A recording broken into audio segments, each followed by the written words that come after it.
5, 4, 3, 2, 1. Welcome everybody to Funeral Nation episode 130. I'm Ryan Thogmartin. That is Jeff, the Funeral Commander Harbison, in the Captain's Lair or Casa de Captain. Yeah, it's nice to be back here in Phoenix where it's warm, and I'm back in the Casa de Commander, Casa de Captain. You call it, it's my place. That's right. You were out east this week where you got a little bit of taste of what weather's like. Again, a reminder. I did. In fact, I flew in late last night, and our friends up in the Northeast got hammered because everybody in the airport going that way was going to either spend the night in the airport or they were camping in a Holiday Inn or something. That's right. So I was grateful to come back west. So how are you doing today, my friend? I'm doing good. I'm doing real good. I'm back in the office. I was traveling this week as well. But, I was thinking something that you need to invest in because you do a lot of travel east. And this winter, going from 85 and sunny every day to 0 and rainy and snowy and crappy, you need to get some of those pants that unzip at the knee. So when you go from east back west on the plane, you can unzip and you'll have shorts when you land and you won't be overheated. You know what? If they've got some in a really good, smart-looking plaid. They don't, but... Madras. Maybe I can get something done with that. But you know what, Ryan? I'm game. I'm for practicum, no doubt. All right, who brings us this magnificent show every week? The star power of C&J, their entire team, Jamie, Rob, I see them all over the place. They have almost like another sponsor of ours, their tentacles in this business. Mm-hmm. Part of my travel, and we're going to talk about that some today, about business side of the business, is helping families funeral homes with accounts receivables. If you're not using C&J for your assignments of life insurance, you're wrong. It's the way it is. Funeral's not over until you get paid. Jamie, tell us what it's all about. What payment method do you prefer families use for your goods and services? Most funeral homes and cemeteries prefer cash check or credit card over life insurance as the preferred method of payment. However, families who use life insurance are able to purchase the funeral service of their choice and spend 31% more on your goods and services. By encouraging more families to pay with insurance, you can create a better experience for the family and become more profitable without increasing your call volume. The reason most firms prefer cash check or credit card over life insurance is that insurance companies are a hassle to deal with, and payment can often take weeks or months to receive. With C&J Financial, you can receive funding within 24 hours of verification of benefit, thereby eliminating the hassle, headache, and cash flow delay in processing insurance death claims. Let us show you why hundreds of funeral homes all across America choose C&J for their assignment funding needs, and why many associations, accounting firms, and industry leaders recommend C&J to their clients and members. So, Ryan, we've got some big news today. Drum roll is coming out this afternoon, Friday, the Funeral Nation show. What is it? We got contacted yesterday by Matthews Aurora Funeral Solutions. They're not issuing a industry-wide press release on this, and they are currently not answering any questions around this. But they let us know and emailed us a statement that we could share. They announced that they are going to be closing their Richmond casket production plant by the end of 2019. So the plant in Richmond, Indiana, the production plant will be closing. The stamping plant in Richmond will not be affected by this, but their casket production is going to move from the Richmond plant to the Aurora, Indiana plant, and then their cremation casket production will shift from Richmond predominantly to the York plant. And the reason for this change is they have made multi-million-dollar investments at the Aurora facility to continue driving innovation and quality, new paint systems, and some new automation technology at that plant, and they feel to be able to continue to deliver the excellent quality class casket that they do, then they need to close this Richmond plant and move production to Aurora. It sounds like they're improving upon their business. Sounds like it.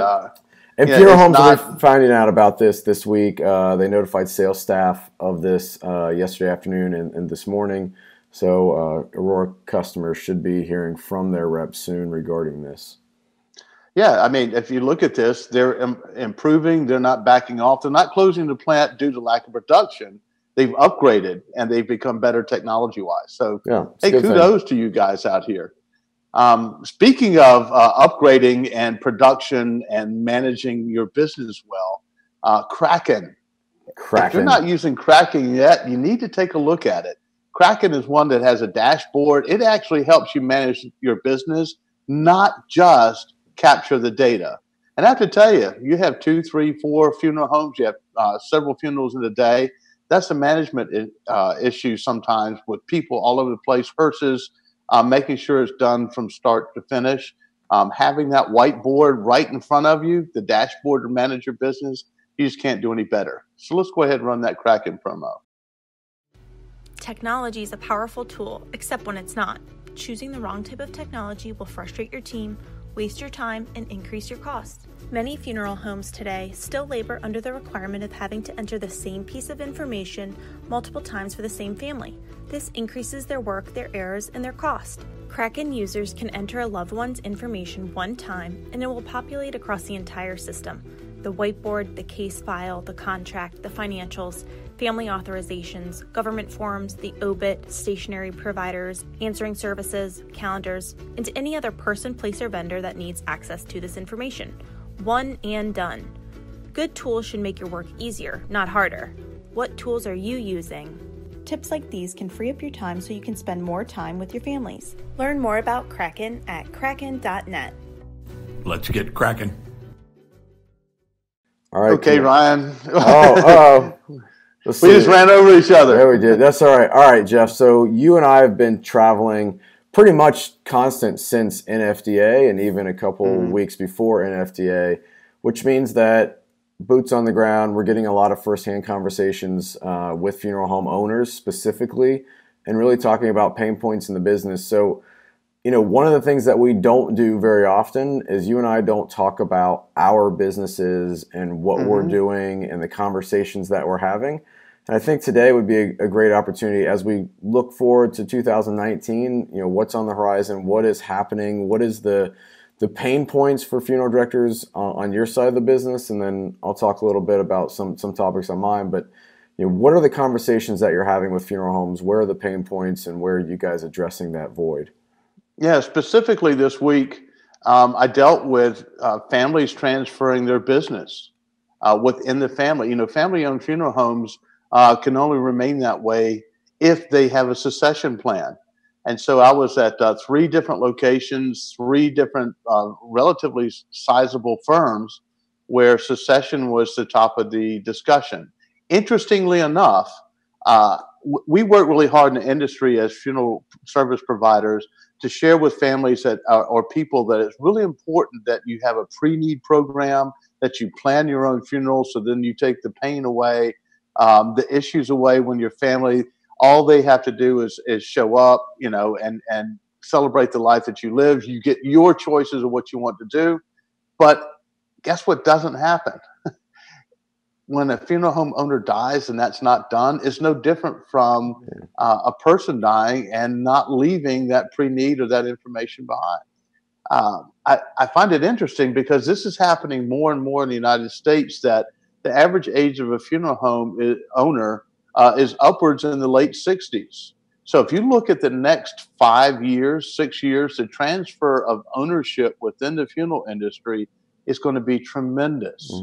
And so a few things that happen on my side, this is not transferring to the family, but if you're a funeral home owner that does, average amount of calls of 125, you don't have anyone that you're going to sell your funeral home to or a key person. That's another issue that is occurring. What are they going to do next? They don't want to shutter the doors. So I'm working simultaneously with funeral directors. Y'all pay attention here. Reach out to me. But funeral directors, that if you want to be an owner, we can start matching you up with some funeral homes that are going to be on the market that don't have anyone to pass it on to. This is going to be the best time to be in the funeral business. The folks who work hard get to retire, and the folks who want a chance to get started, we put them together. There you go. So that's a little of my world. What's going on in yours? Well, I want to ask you a question first, Jeff. I think that would be valuable. When you're talking with owners about in the family succession plans, what's the biggest hurdle that they're trying to overcome? Because it seems like a no-brainer to make this plan and put this plan in place. Like, what's the roadblock or the hurdle? The biggest hurdle oftentimes is for the current ownership, senior ownership, coming to terms that it's time to do so. It's interesting. In other words, they're facing a little bit of two things. They're facing their own mortality, and they're also facing of how do I let this business go, because this has been my life for the past 35 to 40 years. Yeah. And so there's some concerns there for them, because once if you think of being a funeral home owner, you pour your life into this business every day. It doesn't go away. So all of a sudden, you sell or pass the funeral home ownership on, and you wake up and now what am I going to do? Yeah, it's interesting. And so, yeah, we actually had an ad last year saying if dying in your funeral home is on your bucket list, we're the wrong folks for you. There you go. That's right. But it's a planning issue. And the biggest obstacle oftentimes for the family side is making that decision to start allowing the other family members to take over and to move in on leadership. Conversely, if there is not family there, it's becoming an issue for funeral home owners to find someone to purchase their funeral home. Yeah. And so again, Funeral Nation, if you're a funeral director out there and you have interest in wanting to own a funeral home, reach out to me. The time is getting clearer that you have a great opportunity. Very cool. So Ryan, this week I saw something you posted about being live on Facebook. We do it all the time, but what's the value of doing that for a funeral home? It really comes down to relationships. And that sounds weird when you're talking about a Facebook Live video, but when we talk about marketing, there's a piece of the puzzle that's always out of the equation that no one talks about. So we talk a lot about brand building, we talk a lot about sales. But what happens in the middle? And we're in a profession where 80% of funeral home business is relationship driven. It is prior families that you served, it's extended families of those families, or the personal relationships that a funeral director has in their own community, because at the end of the day, there's a brand and then there's a personal brand, and that personal brand is always going to be more valuable than the brand that is on that sign. So it's important to look at the relationships. We can't get sales from pre-need without a relationship with the consumer first. So it supports itself with all of the data, and it's a conversation that doesn't happen with most funeral homes in a marketing sequence. We don't talk about the value of building a relationship. We strictly talk about the value of brand awareness and the value of pushing sales, and getting pre-need. So, one of the things that we're going to focus heavy on and that we do with our clients already is when we're trying to drive leads, specifically through social media. Social media is an engagement and relationship building tool. That is why Facebook was built. It wasn't built to sell things. The byproduct of building a relationship and having trust and transparency is then the leverage to be able to sell something because you've built that relationship. So if we look at the NFDA's consumer survey the info was released in August, 90.4% of consumers shop 0 to 1 funeral home. That means less than 10% of consumers are actually price shopping, which is what we equate to the biggest part of the business, and it's actually only 10% of the market. So 90% of the market already has a relationship with a funeral home, or if they don't, that's when they're price shopping and they're looking. And what happens is when they don't have a relationship with a funeral home, they're going to Google, and the only differentiator between funeral home number 1 and funeral home number 5 on the list is price, because everybody in Google is blue letters. We all look the same. There's no differentiation between one firm and the next. So the only differentiation that consumer gets is if they pick up the phone and call. So it comes down to price at that point. So if we can establish relationships through organic, engaging content, then funeral homes have a 90% chance they're going to win the business of that consumer by developing that relationship prior to them being in an at-need or pre-need situation. So the ability and the value of going live is that not only does live video get 75% more engagement than any other type of content, it gets priority in the newsfeed. It is also super transparent. and consumers will engage with content that is transparent and organic. And we've got a video that's going to be dropping on Monday or Tuesday of next week where we show content examples of a generic post that is, hey, meet our staff, and it's just an image that says meet our staff with a link to the website, versus the same exact post with an actual picture of the staff and a link to the website. And the amount of engagement difference between the two is tenfold. Consumers want to engage with real people, not just generic content images. So this free model of, every company's got a stock bucket of free social media content they're giving to funeral homes. It really gets you absolutely zero in the long run, because it's not the content that's building a relationship. And that's really the key. It's the foundation of marketing is a relationship. I agree. Look at what we built and done here between Disrupt You, Disrupt Media, Connecting Directors, Funeral Nation. Right? It's we help build brands. That's it. We got the most powerful engine to do it. That's right. That's exactly right. We can name off a few that they got started here. This was their first launch into the business, and they're pretty successful. Ryan, you mentioned something earlier that's worth just a quick discussion point. Is an NFDA stats or survey that they had come out. Among the tops of these, basically when you're in that 90%, is all relational driven. Why they choose. They only call one funeral home. You're right. But they know a member of the staff or the owner. They know the reputation. They have been to a service and liked what they saw. Guess what? That's all people. That has nothing to do with your building, has nothing to do with your prices. And by the way, price is way down on the list. Yeah, it was like 4 or 5 out of the top reasons. It was like 4 or 5 on the list. Value is number 1 in relationships. That's it. And, we like to make price the boogeyman, because if we're not doing well, it's because those low-cost guys. I got bad news for you. They're not choosing you. It's not your price. That's right. Okay? That's right. And so that goes back to another piece of my business. You need to charge appropriately, because families are coming to you because of your reputation, how hard you work. Yes, I know you give better service. That's part of it too. But the tangible piece is they're not choosing all about location. They're not choosing all about price. The primary is relational. Yeah. It's interesting, because if we look at price, and we get so fixated in this profession that the low-cost guy is getting all the business because he's the $6.95 guy in town,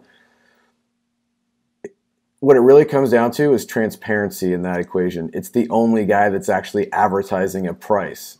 Everybody else is keeping it under wraps, and it's the hardest thing for a consumer to get, and it's one of the only products or services that you'll ever buy where you don't know the price going into it. And the guy that's most transparent with the price is getting a lot of business, and it's not because it's inexpensive.